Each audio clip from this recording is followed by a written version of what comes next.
Alright, let's start. Number 12.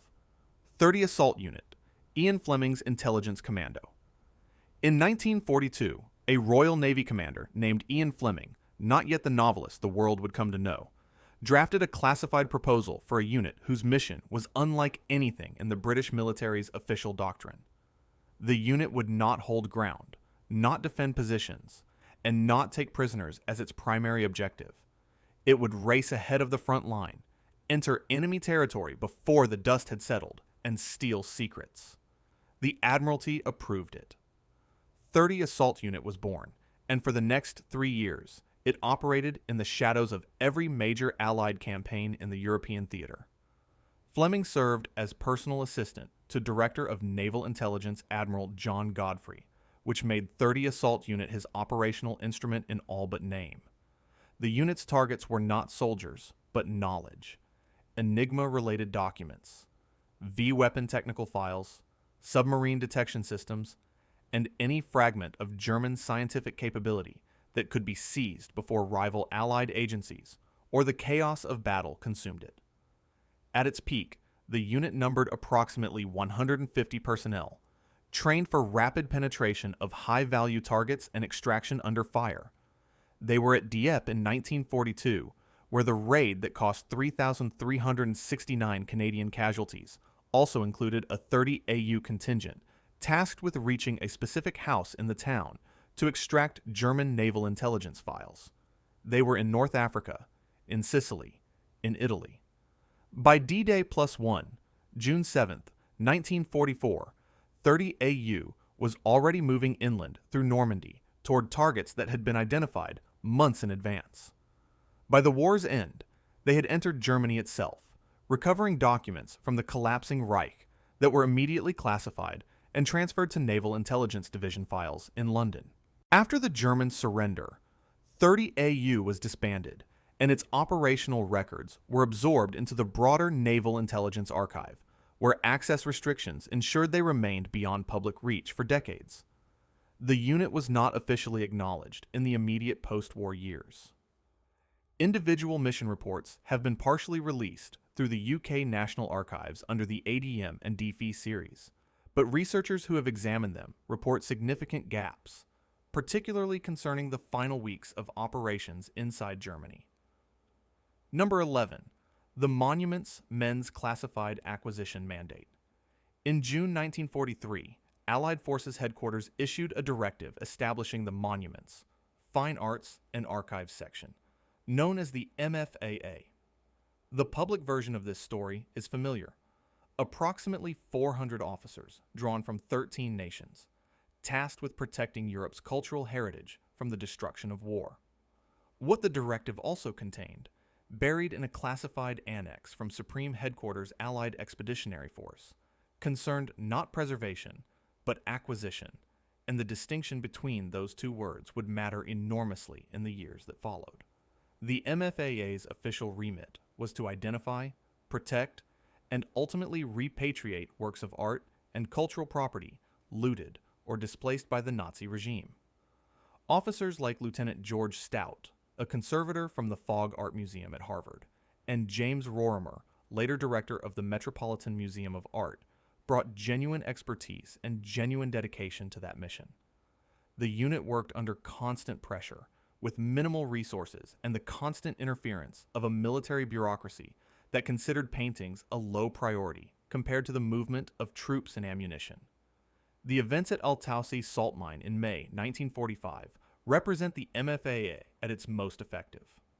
Inside that single Austrian location, officers recovered more than 6,500 works, including the Ghent altarpiece and Michelangelo's Bruges Madonna, all destined for Hitler's planned Führer Museum. The recovery was real, the expertise was real, and the dedication of the individuals involved is not in question.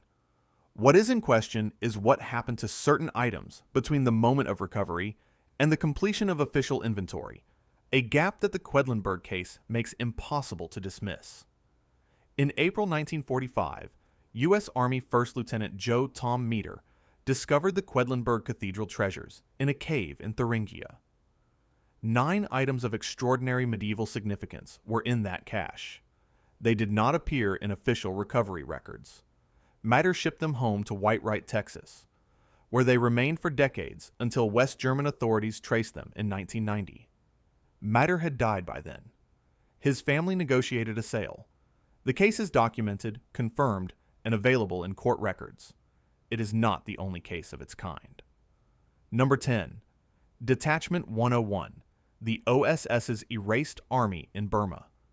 By the time Detachment 101 was quietly disbanded in the summer of 1945, it had recruited, trained, and fielded more than 10,000 Kachin guerrilla fighters across the jungle mountains of Japanese-occupied Burma, achieving a confirmed kill ratio that military historians have since described as among the highest recorded for any Allied unit in the entire Second World War. The official after-action report logged 5,447 Japanese soldiers killed. It logged 272 Allied airmen rescued from the jungle after being shot down. Almost no one outside the intelligence community had heard of it. Detachment 101 was formed in April 1942 as the first Special Operations Unit ever fielded by the Office of Strategic Services, the American wartime intelligence agency that preceded the CIA. Its first commander was Colonel Carl Eifler, a man described by colleagues as capable of bending a silver dollar with his bare hands, who was replaced in 1944 by Colonel William Pears. The unit's operating area was Kachin State in northern Burma, a region of dense jungle, mountainous terrain, and no infrastructure, where the Japanese army had established supply lines critical to their broader campaign in Southeast Asia.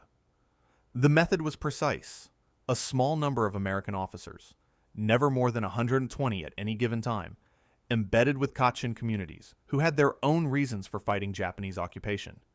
They provided weapons, training, communications equipment, and tactical coordination. The Kachin Rangers, as they came to be known, provided manpower, local knowledge, and an intimate understanding of terrain that no outside force could have replicated. Together, they disrupted Japanese supply routes, gathered intelligence, and created a sustained guerrilla campaign that tied down enemy forces far in excess of what any comparable Allied deployment could have achieved. The unit received the Presidential Unit Citation in 1944, one of the highest honors available to a military formation. When the OSS itself was dissolved by President Truman in October 1945, Detachment 101's records were transferred into the emerging architecture of what would become the Central Intelligence Agency. The operational files were classified. The names of Kachin fighters who died in service were not formally recorded in any document that subsequent governments were required to honor. Number 9.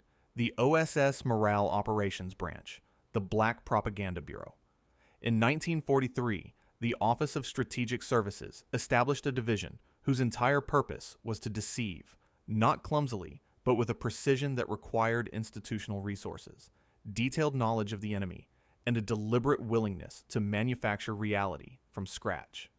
The Morale Operations Branch, known inside the OSS as MO Branch, produced forged newspapers, fabricated radio broadcasts, and counterfeit official documents bearing the seals and letterheads of German government agencies.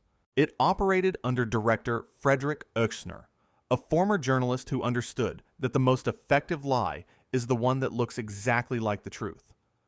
The distinction between types of wartime propaganda matters here. White propaganda acknowledged its Allied source openly, broadcasting news and argument under names like the BBC or Voice of America. Gray propaganda obscured its origin without explicitly claiming otherwise. Black propaganda, the MO branch's specialty, was material falsely attributed to enemy sources, designed to appear as if it had originated from within Germany itself. A forged Gestapo internal circular carrying the correct formatting, the correct bureaucratic language, and a plausible operational instruction could do damage to German institutional trust that no openly Allied broadcast could achieve. The operations were specific and documented. The unit produced fake editions of the Nazi newspaper Das Reich, distributed inside Germany through clandestine networks. They created Soldatensender Calais, a radio station that broadcast German military music and demoralizing news to Wehrmacht soldiers, presenting itself as a legitimate German transmission, an effort conducted jointly with the British Political Warfare Executive under Sefton Delmer. Most significantly, Operation Sauerkraut, active in 1944 and 1945, used German prisoners of war who had been turned or persuaded to return behind enemy lines carrying forged materials, spreading fabricated rumors and counterfeit official documents through genuine German military channels. The MO branch was dissolved when the OSS was shut down in October 1945. Its personnel did not disperse into civilian life and take their expertise with them into advertising or journalism, though some did.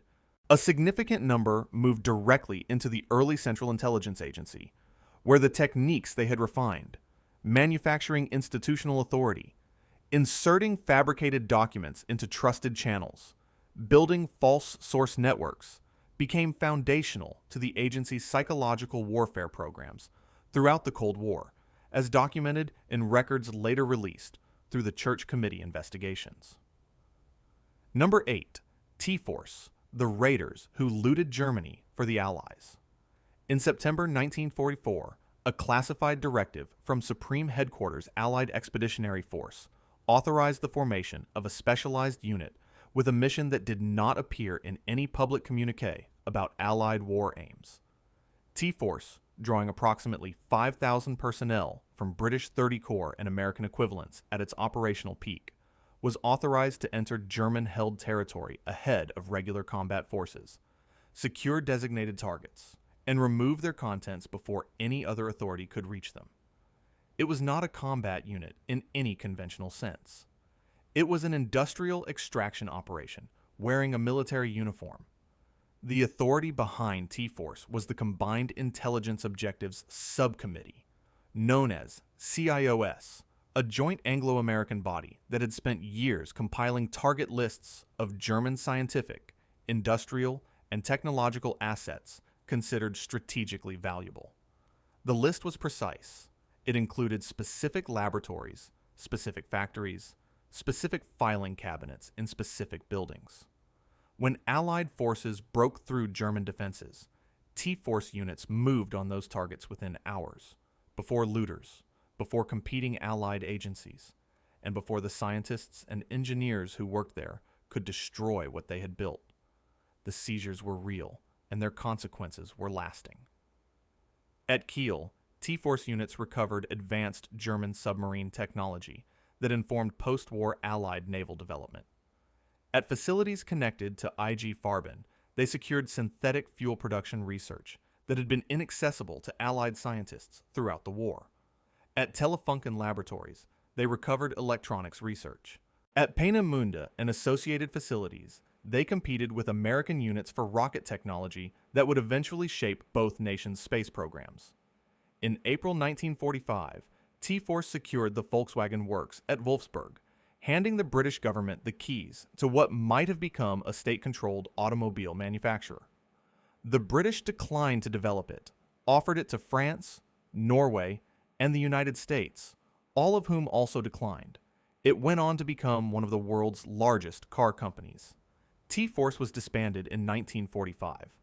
Its operational records were filed under the UK National Archives series WO205, and individual target reports were classified at a level that has meant many remain redacted or inaccessible to researchers as recently as 2024. The CIOS directive that governed its operations has been partially released.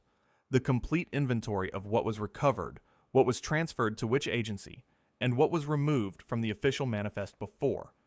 That manifest was finalized, has not. Number 7. No. 10. Interallied Commando, the unit that never officially fought. Formed in July 1942 under Lieutenant Colonel Dudley Lister. Number 10. Interallied Commando was built from a premise that violated almost every convention of military identity. Its soldiers came from the occupied nations of Europe, France, the Netherlands, Belgium, Norway, Poland, Yugoslavia, men who had escaped their countries after German occupation and wanted to fight their way back. Embedded among them in a subunit designated X-Troop were approximately 130 men who had been born in Germany and Austria, most of them Jewish refugees who had fled Nazi persecution, now trained as British commandos and sent back to fight the regime that had taken everything from them. The problem with X-Troop, from the perspective of military bureaucracy, was the question of identity. These men could not fight under their own names. If captured by the Germans and identified as Jewish nationals who had taken up arms, they would not be treated as prisoners of war under the Geneva Convention. They would be shot, or worse. The solution was to issue each man a British alias, a cover identity complete with fabricated background, and train them to maintain it under interrogation. Their real names disappeared from official military records. They became, officially, British soldiers with British names and British service histories. What made X-Troop particularly valuable, and particularly unsettling to acknowledge, was their linguistic capability.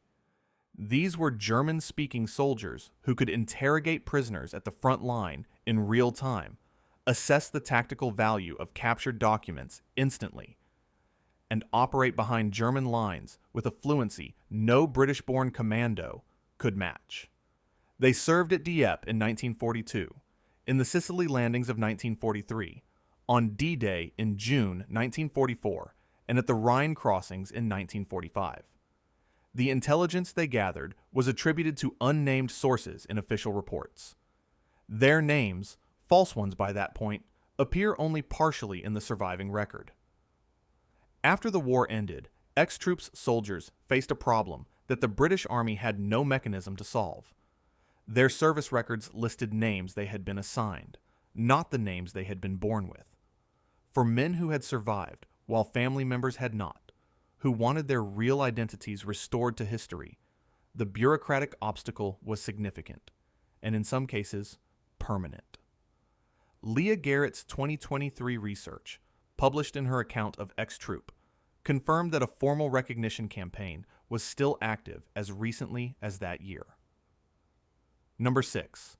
The Special Operations Executive, erased by the organization that replaced it. On 15th of January 1946, the Special Operations Executive was formally dissolved by order of the War Office, and within weeks, significant portions of its operational archive were destroyed on official instruction. The organization that Winston Churchill had created in July 1940 with the explicit directive to set Europe ablaze, that had run 13,000 agents across more than 30 countries, that had armed resistance movements from Norway to Malaya, was erased not by enemy action, but by a bureaucratic decision made in peacetime London. The files went first. The acknowledgement went with them. The SOE's mandate had been deliberately separate from the established intelligence services. MI6 ran agents to gather information. The SOE ran agents to cause disruption, sabotage, assassination, the organization of resistance networks, the insertion of weapons and explosives into occupied territory. The distinction was operational, but also institutional, and MI6 had never been comfortable with a rival organization operating in what it considered its territory. Internal reviews conducted after the war, some of which have since been partially declassified, document MI6's consistent hostility to SOE's continued existence. The case of F Section, the SOE's French networks, illustrates the cost of the organization's failures and the stakes of what it attempted. F Section deployed 470 agents into occupied France. Of those, 118 died, including 13 women who were transported to concentration camps and executed. The Englandspiel penetration in the Netherlands was worse. German Abwehr counterintelligence ran 54 captured SOE agents as double agents for approximately 20 months between 1942 and 1944, continuing to receive supply drops and agent insertions from London while every operative sent into that network was captured. More than 50 agents were executed as a result. The Englandspiel was never subject to a full independent inquiry. The files that would establish precisely when London became aware that the Dutch networks had been compromised, and what decisions were made after that awareness, were among those destroyed in early 1946 or transferred to Foreign Office control under access restrictions that kept them beyond public reach for decades. The records that were released through the UK National Archives, primarily in the HS series, are acknowledged by researchers to be incomplete. Number 5. Operation Jedburgh, the teams that were never acknowledged.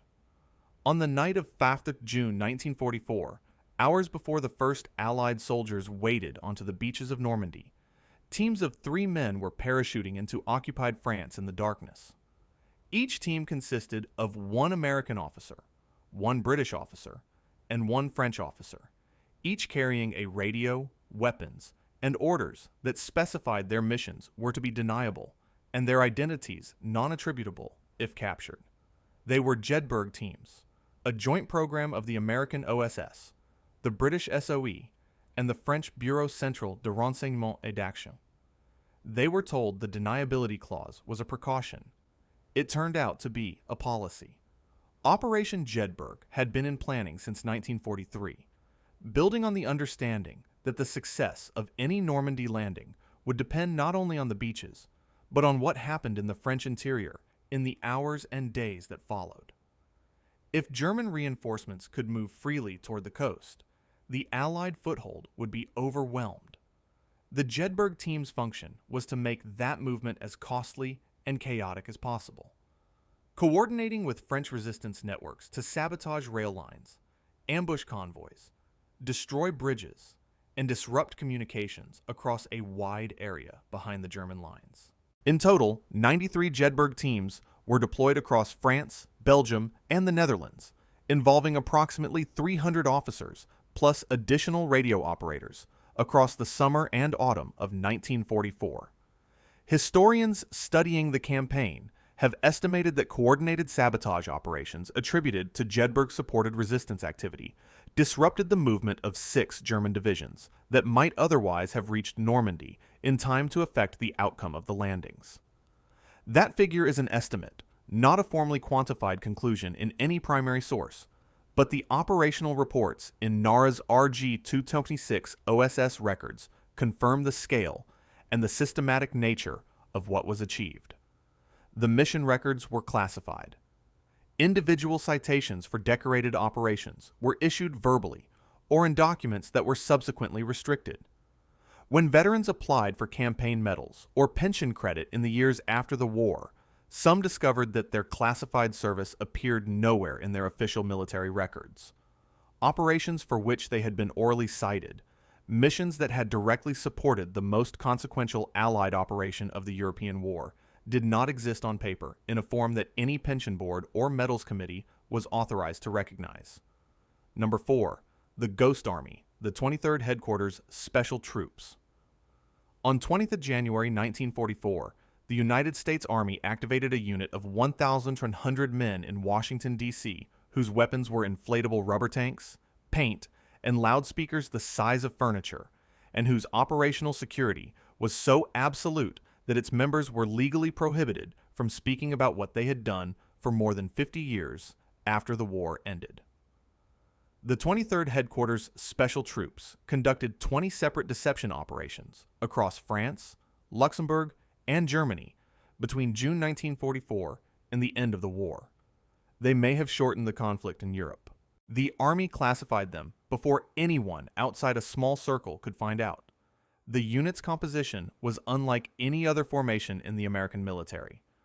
OSS recruiters and Army talent scouts drew personnel disproportionately from art schools, advertising agencies, and design firms, on the understanding that the skills required for large-scale visual deception overlap significantly with the skills required to construct convincing commercial imagery.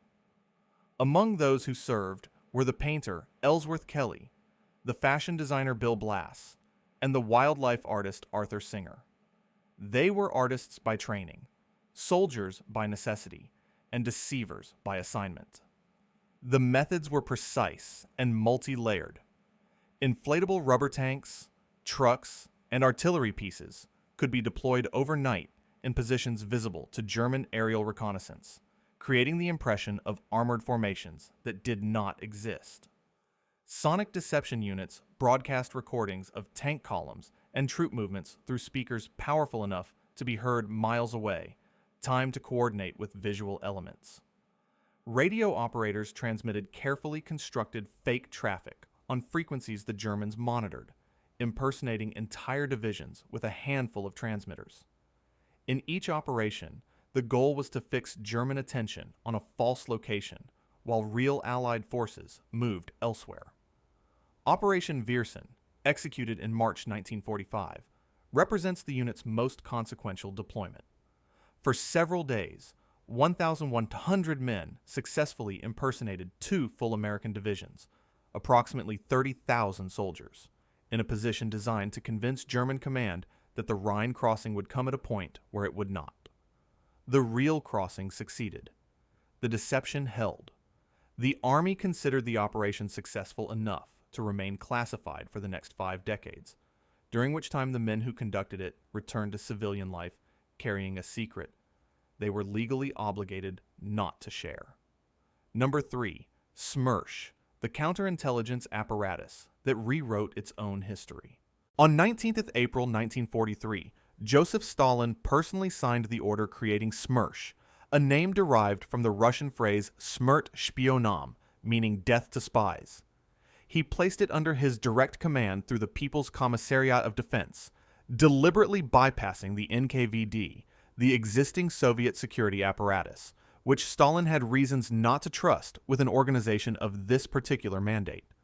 SMERSH's commander was Viktor Abakumov, who reported to Stalin alone.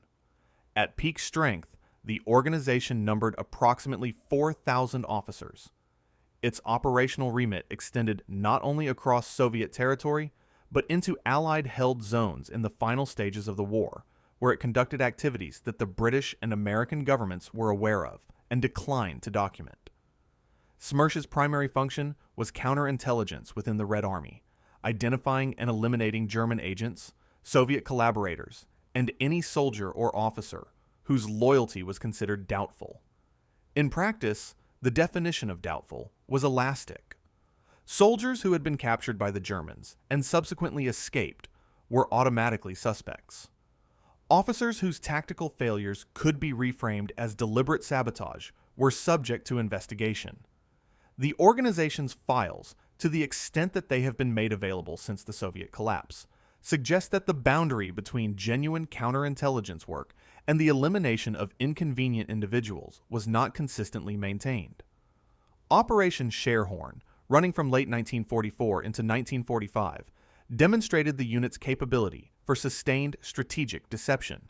SMERSH officers used a captured German officer to construct and maintain a fabricated German military unit deep in Soviet-held territory, feeding false communications to the Abwehr, the German military intelligence service, for approximately 10 months.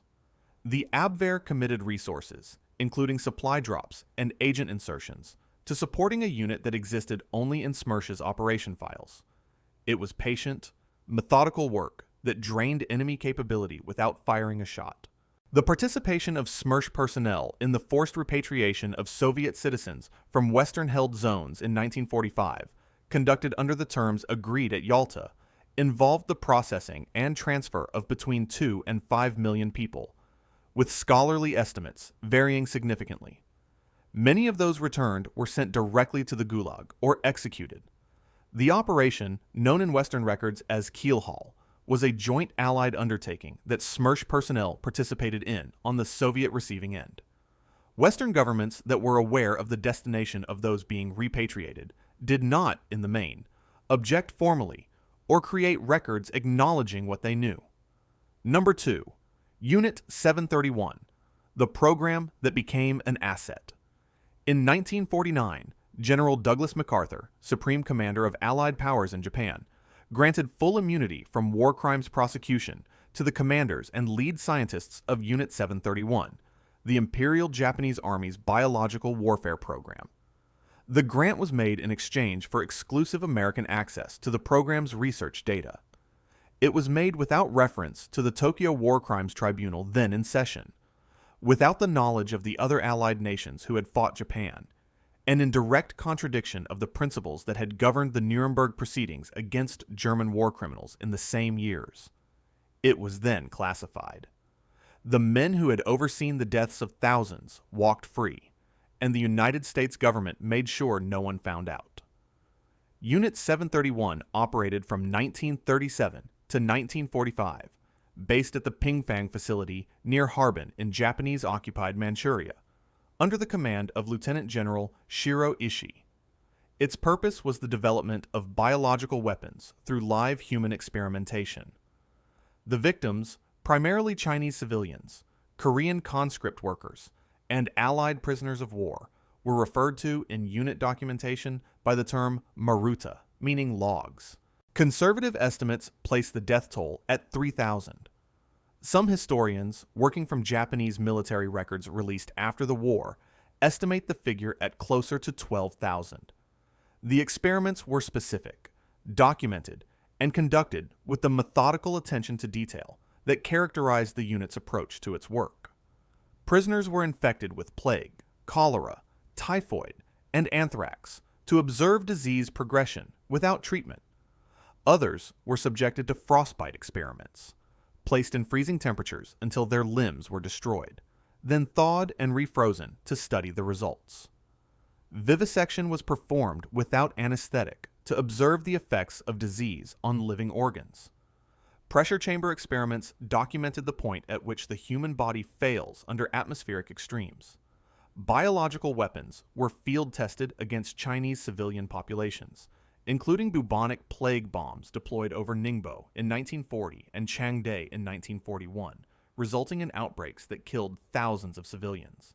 The Soviet Union conducted the Khabarovsk war crimes trial in December 1949, prosecuting 12 Japanese officers connected to Unit 731. The Western Allies, having granted immunity and classified the arrangement, formally dismissed the Khabarovsk proceedings as Soviet propaganda. The trial's findings, which were accurate, were suppressed in the Western public record for decades. The files that confirmed the immunity deal began to emerge only in the 1980s, and the Nazi War Crimes Disclosure Act of 1998 forced additional declassification through the National Archives and Records Administration, where the relevant documents are filed under SCAP records. Number 1. Operation Paperclip's JIOA field units, the men who decided who was a Nazi. In 1946, a small administrative unit within the Joint Intelligence Objectives Agency was assigned a task that does not appear in its official charter and was not described in any public statement about American post-war policy. Its function was to review the personnel dossiers of German scientists being recruited under Operation Paperclip, and to remove, alter, or rewrite the sections of those dossiers that documented membership in the SS, participation in concentration camp experiments, and the use of slave labor in weapons production. This was not a bureaucratic error. It was not a well-intentioned overreach by junior officials acting without authorization. It was the assignment, and the man who gave it understood exactly what he was asking. The Joint Intelligence Objectives Agency had been established in 1945 under the authority of the Joint Chiefs of Staff, tasked with identifying German scientific talent that could be recruited for American defense and research programs. Operation Paperclip, the program it administered, would ultimately recruit approximately 1,600 German scientists, engineers, and technicians between 1945 and 1959. President Harry Truman had issued an explicit directive in September 1946 prohibiting the recruitment of anyone who had been an ardent Nazi or an active supporter of Nazi militarism. The directive was clear, formal, and binding. JIOA Director Bosque Webb acknowledged it in writing, and then in a 1947 internal memorandum, also in writing, directed that security concerns arising from scientists' Nazi records should be subordinated to their intelligence value. Truman's order was an obstacle. Webb treated it as a management problem. The cases are documented and confirmed through dossiers released under the Nazi War Crimes Disclosure Act of 1998, archived at NARA. Werner von Braun held the rank of SS Major. He had been personally present at the Mittelwerk underground facility in the Harz Mountains, where V-2 rockets were manufactured using concentration camp slave labor sourced primarily from the Dora Mittelbau camp. The historical consensus, established through German and American archival research, is that approximately 20,000 people died at Mittelwerk, more than were killed by the weapons it produced. Von Braun's dossier, as submitted through JIOA for immigration approval, did not reflect this. Kurt Blom had conducted plague experiments on concentration camp prisoners. His dossier was processed. Walter Schreiber had supervised medical experiments on prisoners. He was recruited regardless. The JIOA field units that processed these dossiers were not large. They were administrative bodies, staffed by officers whose names appear in the JOA records only by rank and function. No individual has ever been identified in any declassified document as personally responsible for the alterations. No investigation was conducted into the circumvention of a presidential directive. No one was charged with facilitating the immigration of men whose crimes would have qualified them for prosecution under the standards applied at Nuremberg in the same years. The process was clandestine, it was sanctioned at the directorial level, and it was never externally reviewed. If you want to see more videos like this, click the video on screen now and make sure to subscribe.